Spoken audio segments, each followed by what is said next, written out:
Money doesn't respond to effort the way most people think it does. If it did, the hardest working people on earth would be the richest. But they're not.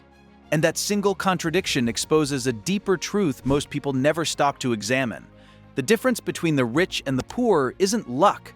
It isn't intelligence. And it isn't even opportunity. It's how they think about money.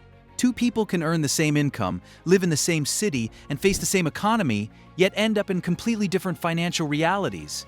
One slowly builds freedom, the other stays trapped in survival mode. The gap isn't visible at first. But over time, it becomes impossible to ignore. The rich and the poor don't just use money differently. They see it differently.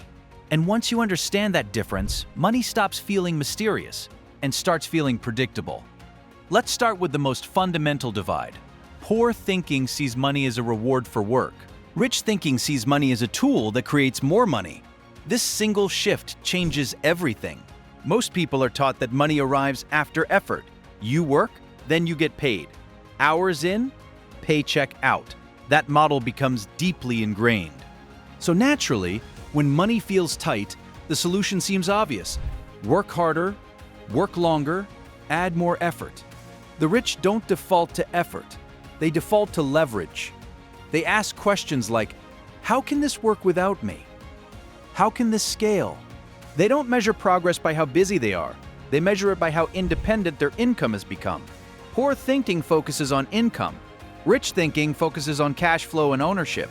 That's why wealthy people obsess over assets, businesses, investments, systems, intellectual property, anything that produces income repeatedly without requiring constant effort. To the poor mindset, money feels scarce. It's something to be protected, hoarded, and feared. Every expense feels risky. Every opportunity feels suspicious. To the rich mindset, money is fluid. It moves. It circulates. It's placed, repositioned, and deployed, not recklessly, intentionally. This is why the poor often ask, how much does it cost? And the rich ask, what does it return? That question alone filters almost every decision. Another huge difference lies in how risk is perceived. Poor thinking avoids risk at all costs. Risk feels dangerous, irresponsible, even immoral. Losing money feels like failure. Rich thinking doesn't avoid risk. It manages it. The rich understand that avoiding all risk is itself a massive risk. The risk of stagnation, the risk of irrelevance, the risk of inflation quietly eroding savings, the risk of depending on systems they don't control. They take calculated risks early when mistakes are survivable and lessons are valuable. They diversify. They expect some things to fail. And because of that expectation, failure doesn't break them. It educates them. The poor fear losing money. The rich fear not learning. That's why the rich invest heavily in education, not formal degrees alone, but practical financial understanding. They study money.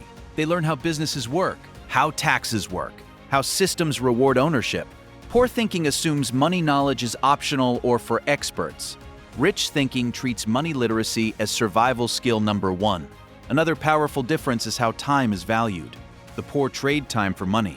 Hours worked become the ceiling of income. There are only so many hours in a day, and once they're gone, earning stops. The rich protect time like their most valuable asset, because it is. They spend money to save time. They delegate. They automate. They outsource. Not because they're lazy, but because they understand something critical. Time is finite. Money is not. You can always earn more money. You can never earn more time. This is why rich people avoid tasks that don't compound. They avoid busy work. They avoid effort that doesn't create long-term upside. They focus on decisions, not duties. Poor thinking glorifies hustle. Rich thinking prioritizes effectiveness. Let's talk about spending, because this is where thinking becomes visible. Poor thinking uses money emotionally. Spending is a reward for suffering. I worked hard, I deserve this. Money becomes a way to cope with stress, boredom, and pressure. Rich thinking uses money strategically. Spending is evaluated through impact. Will this increase freedom or reduce it? Will this create options or obligations? The poor often buy liabilities to feel successful. The rich buy assets to become successful. This doesn't mean the rich never enjoy life. It means enjoyment is intentional, not impulsive. They delay gratification early so they don't have to delay freedom later. Here's a line worth sitting with. Poor people buy things to look rich. Rich people buy things to stay rich. Another major divide is how the future is viewed. Poor thinking focuses on immediate relief. Pay the bill, cover the month, get through the year. Survival becomes the priority, so long-term planning feels like a luxury. Rich thinking is future-weighted. Decisions are filtered through long-term impact. What does this look like in 5 years, 10 years? They understand compounding, not just in money, but in habits, skills, and systems. Small decisions repeated consistently create massive outcomes over time. This is why the rich are patient. They don't rush results. They don't panic at slow beginnings.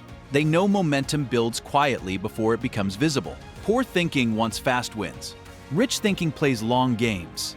Another difference most people miss is how problems are viewed. Poor thinking sees problems as threats, stressful, overwhelming, something to escape. Rich thinking sees problems as opportunities. Every problem is a demand signal. Someone is willing to pay for a solution. The bigger the problem, the bigger the potential reward. This is why wealthy people often move toward complexity instead of away from it. They ask, what problem can I solve that others avoid? Value flows toward value. Value flows toward problems. Avoiding problems limits income. Solving problems expands it. Let's pause here for a moment and ask something honest. When you face a financial challenge, do you react emotionally or strategically? That answer reveals which mindset is in control. Another critical divide is responsibility. Poor thinking externalizes blame. The economy, the system, the boss, the government, the timing. There's always a reason outside oneself. Rich thinking internalizes responsibility, not in a self-blaming way, but in a powerful way. If this is my outcome, what can I change? And control creates confidence. Wealthy people don't wait for permission to improve their situation. They assume no one is coming to save them, and that assumption pushes them to act early. Poor thinking waits for conditions to improve. Rich thinking improves regardless of conditions. Now let's talk about income versus wealth. Poor thinking equates high income with success. More money coming in feels like winning. Rich thinking understands income is temporary. Wealth is what remains when income stops. That's why the rich focus on building things that last. Assets, equity, ownership, things that survive without constant effort. They don't just ask, how much do I make? They ask, how long would this last without me? That question alone separates earners from builders. Another huge difference is how failure is interpreted. Poor thinking sees failure as proof of inadequacy, a reason to stop, something to hide. Rich thinking sees failure as data, feedback, a necessary cost of learning. Every successful wealthy person has failed, often publicly, often painfully. The difference is they didn't stop. They adjusted. They expect early losses because they understand success is rarely linear. Poor thinking quits early to protect ego. Rich thinking persists to refine strategy. Let's address fear, because fear quietly shapes money behavior. Poor thinking is driven by fear of loss, fear of embarrassment, fear of instability, fear of being wrong. Rich thinking is driven by fear of stagnation, fear of dependency. Both feel fear, but they fear different outcomes. And fear determines direction. Another key difference lies in how systems are understood. Poor thinking sees rules as fixed barriers. Taxes feel oppressive. Systems feel unfair. Rich thinking studies systems, learns incentives, understands how rules are written and how to operate within them. They don't complain about the game. They learn how it's played. That's why wealthy people structure income differently, invest differently, and think differently. They align with incentives instead of fighting them. Now here's something rarely said out loud. Money amplifies who you already are. If you're undisciplined, more money creates chaos. If you're disciplined, more money creates options. The rich know this. That's why they build habits before wealth. Tracking, planning, reviewing, adjusting. Money management becomes automatic long before money becomes abundant. Poor thinking waits for money to change behavior. Rich thinking changes behavior so money behaves. And finally, the biggest difference of all, expectation. Poor thinking expects money to be hard, stressful, scarce, temporary.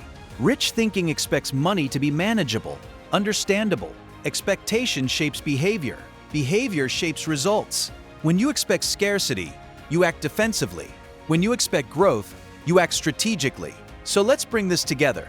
The rich don't think money is evil or magical. They think it's mechanical. Learn the rules, understand leverage, build systems, play long games. The poor aren't less capable. They're often just taught the wrong framework, one that rewards effort but ignores structure, one that praises hard work but hides leverage.